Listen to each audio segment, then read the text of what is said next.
Hey, what's up, y'all? It's Coach Rock here from Revenge Basketball, and in today's video, I'm going to show you 3 simple steps that you can follow to get a quicker release on your shot.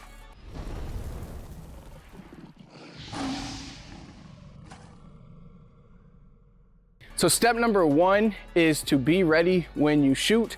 And what do I mean by be ready when you shoot? Well, what I really mean is you want to be taking your steps as you're catching the ball. So one reason a lot of players have a slower release is because they catch and they'll kind of take this step with their, let's say, their left foot first, boom, then they'll go into their shot.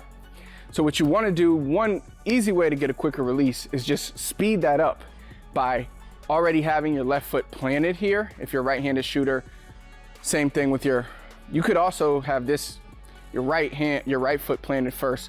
It's really about preference, but let's keep it basic here. If you're a right-handed shooter, your left foot up. If you're a left-handed shooter, your right foot up, so your opposite foot up. And as the ball is coming to you, you're stepping. So instead of stepping with your left when you catch, you should be actually stepping with your right on the catch. So the catch in your right foot should be hitting at the same time. So if you literally count, so if we do 1, 2, boom, versus 1 shot, I mean, you automatically cut a second off. And we're talking about milliseconds here that is important in basketball, split seconds here. So if you can pick up a whole second on your release, I mean, just doing that, you've automatically increased your shooting release. Easy. Now, another thing that you can do, this is something that Stephen Curry does very well, is he catches the ball close to his body. And what this allows him to do is go straight into his shot. So what's the alternative? Well, a lot of players, they'll catch the ball out here.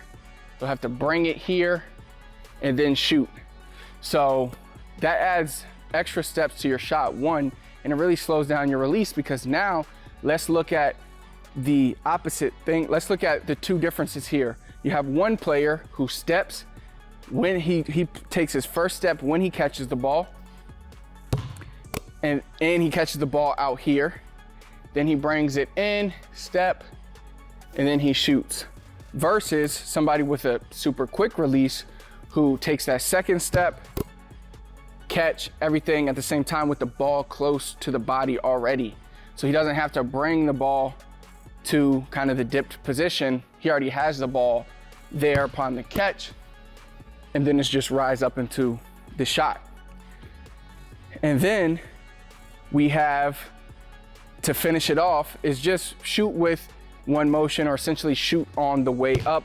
This has definitely become more popular in basketball now because 3-pointers are such a huge influence in the game today. It's very difficult to shoot a 2-motion 3-point shot unless you're super athletic. So we don't have to spend too much time on really focusing on how to shoot on the way up. Most players are naturally going to do that, especially if they're at the 3-point line.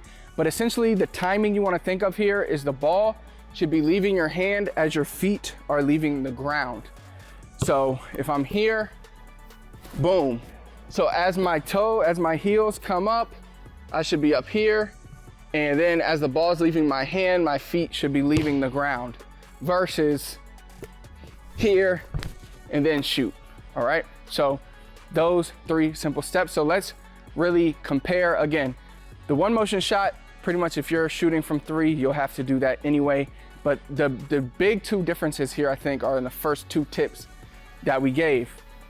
So we'll compare a player that does the wrong thing versus a player that does the right thing, and you can check out the speed. So the first example, this is kind of what not to do, is everything slow. So here, catch, step, bring to your body, shoot.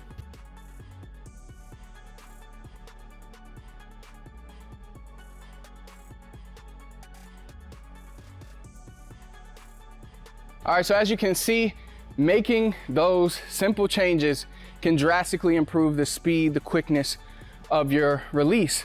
A lot of players think they have to rush their shot. They have to like just catch and go like that. You don't have to do that. It's really all about your footwork before and during the catch, gather, and all that stuff. That's the most important aspect, because like I showed you, By changing those first 2 steps, you can cut off second or a few milliseconds from your shot. And those seconds really make a difference, because in 1 second, a defender can slide over or a defender can recover. So you want to have as quick a release as possible.